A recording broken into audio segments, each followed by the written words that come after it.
Hello and welcome. Avinash institute of maths and science के एक नए वीडियो के साथ आपका स्वागत है। आज का वीडियो जो है क्लास 7 और क्लास 8 की 9th के लिए बहुत इंपॉर्टेंट है, बिकॉज क्लास 7th में भी डाटा हैंडलिंग करके एक चैप्टर है जिसमें मीन, मीडियन, मोड, ग्राफ ये सब चीजें हैं, और 9th में भी ये चैप्टर रिपीट होता है। तो उस चैप्टर को लेकर चलेंगे। इस चैप्टर में कुछ बेसिक डेफिनेशन है, बिना बेसिक डेफिनेशन के इस चैप्टर को समझ पाना बड़ा मुश्किल। जैसे कि कहा जाता है कि the present day society is information oriented. आपको पता है इस समय की जो सोसाइटी है इंफॉर्मेशन ओरिएंटेड है, लेकिन ये जो इंफॉर्मेशन हमें मिलती है वो इंफॉर्मेशन डायरेक्ट यूज करने लायक नहीं होती, यानी उस इंफॉर्मेशन से डायरेक्ट हम अपने यूज का माल नहीं निकाल सकते, यूज की चीज नहीं निकाल सकते। इसके लिए हमें चाहिए उस डेटा को हैंडल करना। तो डेटा हैंडलिंग एक ऐसा प्रोसेस है जिसमें हम लोग डेटा को अरेंज करते हैं। जैसे कि आपने याद होगा ascending order, descending order, okay, ascending order समझ रहे हैं, डिसेंडिंग ऑर्डर समझ रहे हैं। तो उसके आगे थोड़ा बढ़ते हैं, डेटा को ग्राफ में लगाते हैं, डेटा का मीडियन वैल्यू निकालते हैं, मीन वैल्यू निकालते हैं, एवरेज निकालते हैं, मोड निकालते हैं, रेंज निकालते हैं, ये सब चीजें करते हैं। बट इनको सबको समझने से पहले आपको उसकी कुछ बेसिक डेफिनेशंस हैं वो जानना बहुत जरूरी है। जैसे कि पहली डेफिनेशन है डेटा। आप सबसे कोई पूछ ले व्हाट इज डेटा, तो क्या बताने वाले हैं आप? जरा देखिए क्या बताएंगे आप। A collection of numerical figures giving some particular type of information is called data. Some particular type of information means that जैसे क्लास के सारे बच्चों को मैंने टेस्ट लिया, टेस्ट में जो नंबर आए हैं उन नंबर्स को एक साथ लिख दे। किसी का 10 में 1 आया, किसी का 0 आया, किसी का 10 में 10 ही आ गया, किसी का 8 आया। तो ये तो मिक्सअप इंफॉर्मेशन होगी ना। तो इसी इंफॉर्मेशन को हम डेटा कहेंगे, ठीक है। ये क्लास के सारे बच्चों की हाइट, गर्ल्स बॉयज सबके, तो ये भी एक तरह का डेटा होगा। बट इसमें रा डेटा क्या होता है? Data obtain in original form is called रा डाटा। ओरिजिनल फॉर्म में मतलब जैसे मैंने क्लास के सारे बच्चों की हाइट तो बता दी, बट दैट हाइट, अब आपसे उससे पूछे right this height in ascending order, right this height in descending order, तो असेंडिंग डिसेंडिंग में लगाएंगे तो वो अरेंजिंग चालू हो जाएगा। फिर उसको ग्राफिकल फॉर्म में करें या उसका मीन निकालें या मीडियन निकालें, दिस इज ऑल्सो, ठीक है। तो ओरिजिनल फॉर्म में जो डाटा दिया जाता है वो रा डाटा होता है। Next array.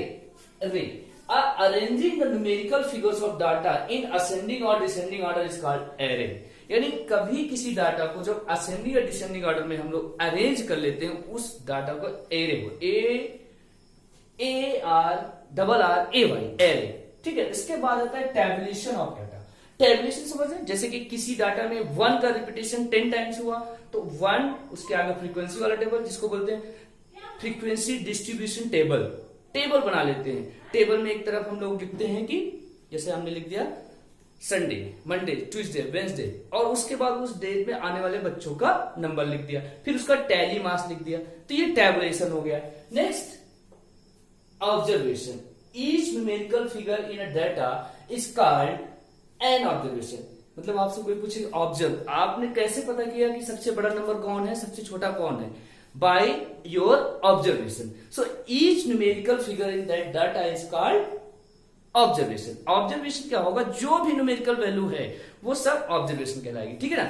इसके बाद वाली जो definition है वो है frequency of an observation। जैसा कि अभी मैंने बोला है 1 कई बार रिपीट हो जाए तो जो repetition of number होता है, repetition of number, या फिर कह सकते हैं the number of times a particular observation occurs is called its frequency। frequency मतलब repetition, जिसको बोलते हैं हिंदी में बारंबारता। तो कोई नंबर कितनी बार रिपीट हुआ है वही उसकी फ्रीक्वेंसी कहलाते हैं। देखिए इतनी डेफिनेशन के बाद अभी 2-3 डेफिनेशन और बची है, उनको भी समझ लेना है, तभी आपको आगे का चैप्टर समझ में आएगा। Okay, wait for that.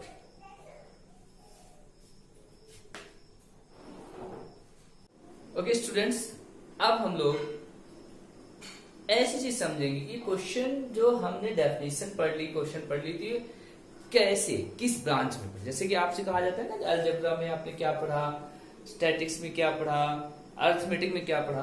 तो जो जिस मैथ्स की जिस ब्रांच में हम लोग अधिकतर ये डिस्कस करते हैं कि मीन, मीडियन, मोड क्या है, डेटा हैंडलिंग क्या है, तो इस ब्रांच को बोलते हैं स्टैटिस्टिक्स। क्या बोलते हैं? स्टैटिस्टिक्स, सांख्यिकी, ठीक है, सांख्यिकी बोलते हैं, ठीक है ना। तो इसके मतलब क्या हुआ? It is the subject that deals with the collection, presentation, analysis and interpretation of numerical data. यानी मैथमेटिक्स की वो ब्रांच या ऐसा सब्जेक्ट जिसमें हम लोग डेटा को कलेक्ट करते हैं, फिर उसको प्रेजेंट करते हैं डिफरेंट फॉर्म में। प्रेजेंटेशन मींस दैट डेटा के फॉर्म में, पाई चार्ट के फॉर्म, जैसे आप क्रिकेट मैच देखते हैं तो पाई चार्ट बन के आता है, ग्राफ्स बन के आते हैं, वो प्रेजेंटेशन हो गया। या उसमें मीन, एवरेज, स्ट्राइक रेट जैसे किसी क्रिकेटर का निकालते हैं, तो ये सब इसी फॉर्म, इसी स्टैटिस्टिक्स में आता है। एनालिसिस मींस दैट उसको पता करते हैं कि हाईएस्ट डेटा कौन है, लोवेस्ट डेटा कौन है, बीच का डेटा कौन है, ये सब पता करते हैं एनालिसिस के थ्रू। इंटरप्रिटेशन ऑफ न्यूमेरिकल, और उसमें से कभी कभी कुछ चीजें ऐसी पता चलती है जो कि सबको नहीं जानकारी होती, ठीक है। तो यही आपको करना, इस ब्रांच को बोलते हैं स्टैटिस्टिक्स। फिर आगे बढ़ते हैं, नेक्स्ट डेफिनेशन में है रेंज। स्टैटिस्टिक्स में जो आपको रॉ डाटा या डाटा मिला, उसमें से अगर आपसे कोई कहा जाए कि फाइंड द रेंज, तो रेंज क्या होता है? Range is the difference of highest value and lowest value, यानी जो आपकी पूरे डेटा में सबसे बड़ी वैल्यू हो। जैसे मान लीजिए आपने 6, 7, 10, 20, 25 लिया, इसका आपसे कोई रेंज निकालना, तो रेंज मीन्स होता है highest value minus lowest value. Highest value यहाँ पर 25 है और लोवेस्ट वैल्यू 6 है, तो इस डेटा का जो रेंज हो जाएगा वो होगा 25 माइनस 6 मीन दैट 19। समझ में आ गया रेंज कैसे निकालते हैं? Range means highest value minus lowest value. Okay, next mean. Mean बहुत इंपॉर्टेंट है। मीन क्या होता है? इसको जनरली लोग एवरेज कहते हैं या अर्थमेटिक मीन कहते हैं। तो मीन में क्या होता है? हम लोग एवरेज निकालते हैं। कैसे निकालते हैं? मीन दो तरह का हो गया, अनग्रुप डाटा। अनग्रुप डाटा जैसे मान लीजिए आपके क्लास में 10 स्टूडेंट्स हैं, उनके मैथ्स में आए हुए मार्क्स का एवरेज निकालना हो या फिर उनकी एज का एवरेज निकालना हो, तो सभी के एजेस को ऐड करके जितने बच्चे हैं उसको उससे डिवाइड कर दें, यानी कि इसका डेटा बनता है sum of given observation upon number of the given observation. Sum of the given observation, sum of the given observation upon number of the given observation is the mean, that is also called average या arithmetic mean भी इसको बोलते हैं। Second, mean of the tabulated data। tabulated data means that कभी कभी क्या होता है, बहुत सारे ऑब्जर्वेशन देते हैं और उन ऑब्जर्वेशन का रिपीटेशन भी दे देते हैं। मान लीजिए अभी कोई क्लास के 50 स्टूडेंट का टेस्ट होता है, उस टेस्ट में 5 स्टूडेंट 10 मार्क्स लाते हैं, तो 5 बच्चे ऐसे हो गए जो 10 मार्क्स ला रहे हैं, तो उसको फ्रीक्वेंसी बोलेंगे। 10 मार्क्स का रिपीटेशन 5 बार हुआ। उसी तरह 10 के बाद 11 का 10 टाइम्स हुआ। तो इसी तरह जो डाटा होगा x1, x2, x3, xn form में होगा, उसका repetition f1, f2, f3 and so on fn के फॉर्म में होगा, यानी कि उनके फ्रीक्वेंसीज भी दिए हो, डेटा भी दिया हो, तो उसको बोलते हैं टेबुलेटेड फॉर्म, टेबुलेटेड डेटा। उस टेबुलेटेड डेटा का अगर आप मीन निकालना चाहते हैं तो सभी फ्रीक्वेंसी सभी ऑब्जर्वेशंस का सम निकालेंगे, x1 plus x2 plus x3 and so on xn upon सभी फ्रीक्वेंसीज का सम निकालेंगे, x1 plus f2 plus f3 and so on. तो फॉर्मूला बनता है sigma xn upon sigma f। यहाँ पर सिग्मा साइन फॉर समीशन, यानी जो इकट्ठा जोड़ लेते हैं तो उसका समीशन मिलता है। Sigma is a Latin word, तो सिग्मा मतलब समीशन, इससे जोड़, summation of xn mean that 1 से लेकर n तक के x की वैल्यू को ऐड किया गया है। समीशन ऑफ fn का मतलब 1 से लेकर n तक के, और n क्या होगा? n is the any number, ठीक है, 1, 2, 3, 10, 20 etcetera, any number that is n। तो ये आपका मीन के दो फॉर्मूले। फिर से एक बार देख लीजिए, Statistics is the subject that deals with the collection, presentation, analysis and interpretation of the numerical data.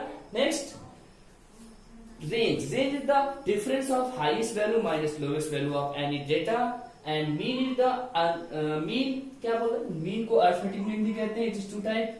Ungrouped data means the sum of given observation upon total number of observation, या number of the given observation. Mean of the tabulated data is equal to xn summation xn upon summation fn।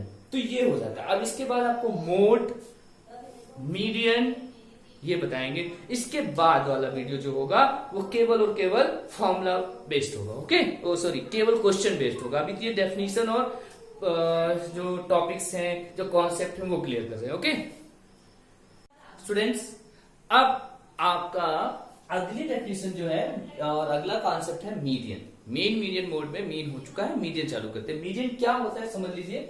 After arranging the given data in ascending और descending order of magnitude, the value of the middle most observation is called the median of the data, यानी data जो आपको दिया जाए उसको ascending order में लगाइए या डिसेंडिंग ऑर्डर में। उसके बाद वो वैल्यू जो सबसे मिडिल मोस्ट में आ गई, वो भी इन्होंने एक वर्ड यूज किया मैग्नीट्यूड। मैग्नीट्यूड मतलब जैसे कि कोई लेंथ नाप रहे हैं तो लेंथ मतलब 10 सेंटीमीटर, 15 सेंटीमीटर, 10 किलोमीटर, 20 किलोमीटर या मीटर में जो भी हो, तो मीटर जो वैल्यू होगी 5, 10, 20 उसको असेंडिंग या डिसेंडिंग ऑर्डर में लगाएंगे, ठीक है, न्यूमेरिकल वैल्यू को। तो उधर लगाने के बाद वैल्यूज को आपके पास दो चीजें आती है, कभी कभी ऑब्जर्वेशन ऑड नंबर्स में आता है, कभी कभी इवन नंबर में आता है। तो ऑड इवन दोनों में अलग अलग फॉर्मूले लगेंगे। अगर नंबर ऑफ ऑब्जर्वेशन या ऑड में आ रहे हैं तो वैल्यू, अगर ऑड नंबर ऑफ ऑब्जर्वेशन को हम n मान लें, n मीन्स दैट अगर n की वैल्यू आपकी 11, 9, 21 ऐसा कोई नंबर मिल रहा है ऑड में, तो उसके आंसर क्या होगा, value of observation value of n plus 1 by 2 यानी n प्लस 1 बाई 2, n जैसे 11 है, 11 प्लस 1 बाई 2 यानी कि 12 बाई 2 इस मीन दैट 6 नंबर। असेंडिंग लगाने के बाद राइट या लेफ्ट साइड से, असेंडिंग या डिसेंडिंग लगाने पर राइट या लेफ्ट साइड से 6th वैल्यू आपका क्या होगा, मीडियन होगा। बट वो डिपेंड करता है क्वेश्चन पे। ऑड होने का फॉर्मूला है n plus 1 by 2 th term, यानी जैसे हिंदी में बोलते हैं ना 12, 12वां 13वां, इंग्लिश में बोलते हैं 12th, 6th, 5th ऐसा, तो ts इसलिए लिखा गया है। Next, when n is even, even mean that 2, 4, 6, 8, 12, 20 इस टाइप में कोई नंबर आ जाए जो ऑब्जर्वेशन है 10 हो 12 हो तो वो इवन माने जाएंगे। इवन का फॉर्मूला क्या होगा, n बाई 2s टर्म, यानी कि 10 आया तो 10 बाई 2s टर्म यानी 5th टर्म हो जाएगा। फिर n by 2 plus 1s term यानी 5th प्लस 1 6th टर्म हो जाएगा। 5th term plus 6th term by 2, ये इसका प्रोसेस बता रहा हूं। ये फॉर्मूला क्या होगा, n by 2x term plus n by 2 plus 1s term by 2, ये आपका क्या हो गया, मीडियन। मीडियन आप ऐसे भी कह सकते हैं, देखिए डायरेक्ट प्रोसेस ये है कि डाटा जो भी मिले असेंडिंग ऑर्डर में लगाने के बाद सबसे, अगर ऑड है तो जो सबसे बीच में वैल्यू आ रही है, अगर मान लीजिए 7 नंबर हुए तो 3 लास्ट है और 3 राइट साइड से हटा दीजिए, सेंटर में जो वैल्यू बचेगी वही मीडियन होगी विदाउट फॉर्मूले के। और अगर इवन हो रहा है तो सेंटर में 2 वैल्यू मिलेंगी, दोनों वैल्यूज को ऐड करके 2 से डिवाइड कर देंगे, that is your median. Next topic is mode. Mode is the value of the variable which occurs most frequently, यानी कि मोड वो नंबर होता है जो किसी भी डाटा में सबसे ज्यादा बार रिपीट होता है, वही मोड होगा। ये मोड कभी कभी 2 वैल्यू बराबर 4 बार रिपीट हुई तो दोनों ही मोड कहलाएंगे, ठीक है ना। तो ये आपका मोड हो गया। इसके बाद आपको जैसे मीन मीडियन मोड आपने निकाल लिया, आपको आंसर शीट नहीं देखना या आपने आंसर को प्रूफ करना है कि आपका आंसर राइट है, तो उसके लिए एक एम्पिरिकल फॉर्मूला लगता है। एम्पिरिकल फॉर्मूला में क्या होता है, अब एम्पिरिकल फॉर्मूला ऑफ मोड में कहा लिखूं, देखिए मैं इसको इरेज करके बताता हूं। एम्पिरिकल फॉर्मूला ऑफ मोड, इसमें क्या बोला गया है, mode equal to 3 into median minus 2 into mean. ये एक बहुत इंपॉर्टेंट फॉर्मूला है।